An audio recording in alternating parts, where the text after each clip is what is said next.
Welcome back to my Commodore 64 Memories videos. This is where I look at old Commodore 64 software and some of the technical details behind them. Today we have Green Beret, released in 1986 by Imagine Software. Of course, this is an arcade conversion. The code was by David A. Collier, the graphics by Stephen Wahid, title screen graphics also by Stephen Wahid, and the musician was, of course, Martin Galway. The disc version that I'm running here includes the tape loading screen and also the tape loading music. This is part of the wonderful Ocean or Imagine loader. This music evokes very old, very good memories of waiting for these games to load in from tape. Isn't it just fantastic what the SID chip can do?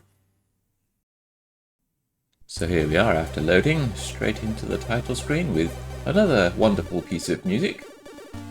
And straight away we can actually see that we've got some multiplex sprites. There's 8 struggling prisoners there, and then two characters with 2 sprites each. So that's 12 sprites in total. We can see during the gameplay actually, oh, the emulator's crashed. Well, okay, so this version of C64 Debug GUI seems to crash with this game, so let's just go into ICU 64. So here we are in ICU 64, and starting the game we'll be able to see how many sprites are being used. So there's definitely a sprite multiplexer in here somewhere. Sprite multiplexing is where the Commodore 64 can display more than 8 sprites by using usually raster-based interrupts to update the sprite registers. As the sprite registers get updated, as the scan line moves down the screen, then you can have more than 8 sprites displayed. So we've got how many? 1, 2, 3, 4, 5, 6, 7, 8 sometimes simultaneous characters on the screen, each character being at least 2 sprites.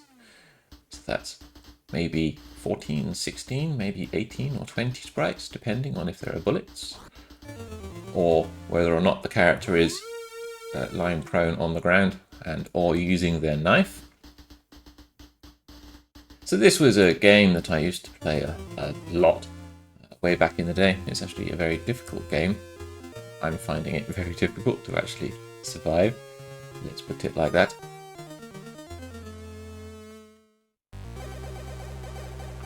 I'm actually trying to play through the level to see if I can get to the end, because if I remember rightly, at the end of each level in this game, it displays like a little intermission screen. So I'm interested to see if there's any more dynamic sprites or dynamic character sets being updated for that.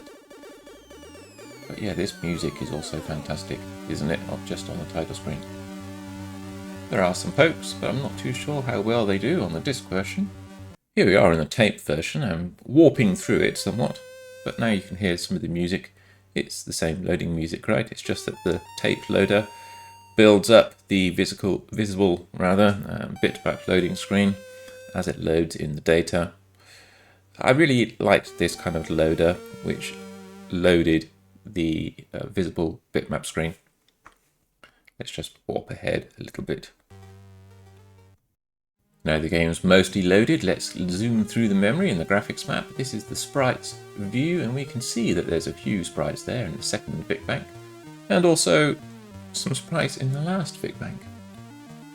Let's look for some text screen data, and as the game is loading we can see some visible text screen data as well, I think. Let's look for character sets.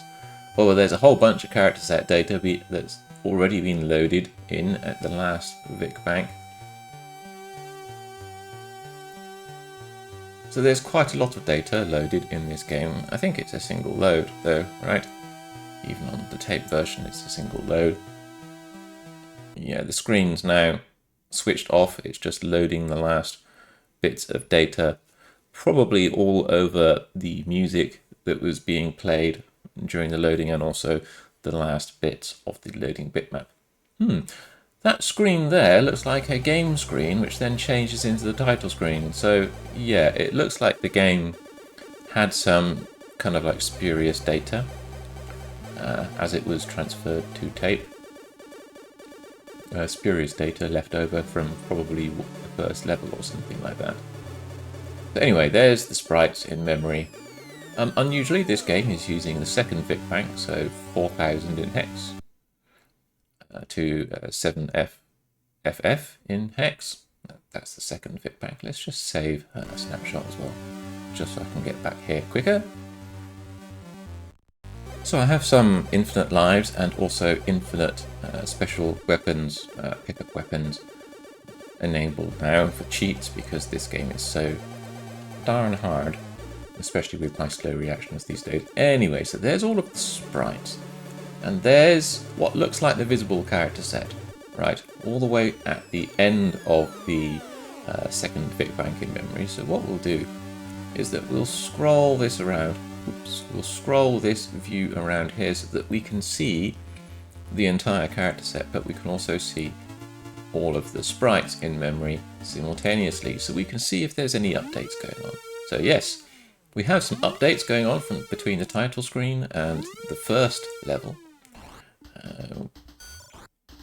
And as I'm dying quite a lot, I can see that the landmines, even when they're not on the screen, are animating their characters dynamically. Now that's interesting. When I use the flamethrower, there seems to be some sprite dropout. So let's slow that down and replay it, and you can see that there's a gap in the enemy sprites where the flamethrower comes out and moves across the screen. So here we are towards the end of the first level now. I've still got the lovely cheat for the infinite flamethrower enabled, and you can see whenever I use the flamethrower there's quite a lot of sprite dropout, especially when there's lots of enemies on the screen. Let's see if we can get some sprite dropout when this truck comes on. Yes, there we go. This sprite dropout happens because the VIC chip is only capable of displaying 8 sprites in a horizontal band, hardware sprites that is. So the routine seems to be interrupting the sprite as it's being drawn, changing the sprite definition, and of course changing the sprite X position and color, so that generates a visible tear in the other sprites because they're busy rendering the sprite's graphic effect for the flamethrower rather than the player or the enemy graphics. But I have to say that given the hardware limitations of the sprites, the game makes a good attempt at actually trying to manage this. The gap in the sprites is actually only tall enough just to show where the flamethrower sprites are. So I think it's a good compromise given the hardware limits of the machine. So anyway, with the game level finished, let's see. Oh yes, we've definitely got dynamic characters being updated there. And then going into the next level, we seem to have a whole bunch of extra characters. So I think that this character set information is probably copied from that last Vic bank data there where we saw all of the character set data earlier on. So yeah, when I was much younger than I am today and playing this game, I played this game a lot. I think I had the tape version, not the disc version. But yeah, for the time, I think this game is actually pretty good. It's really hard and, to be honest, a bit unfair because, you know, the enemies fire their bullets with almost zero warning, and it's actually pretty difficult to avoid their bullets.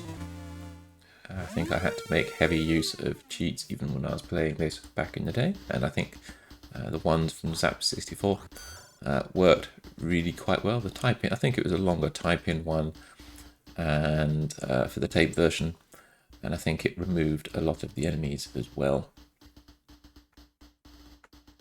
There isn't too much else technically interesting about this game, apart from the way it manages the flamethrower and the hardware sprite limit on the horizontal line there. I just think it was a nice little game to look back on because it's quite an early game, but it really set the tone of games on the Commodore 64 and the quality of arcade conversions that you could kind of expect. This has been a nice little trip down memory lane, and I hope it's been a little trip down memory lane for you too. So yes, if you like these kind of technical deep dive videos, then please do consider liking or subscribing to this channel, or sending me a super thanks. They are always very much appreciated. Take care, have a great day, evening or night, wherever you are.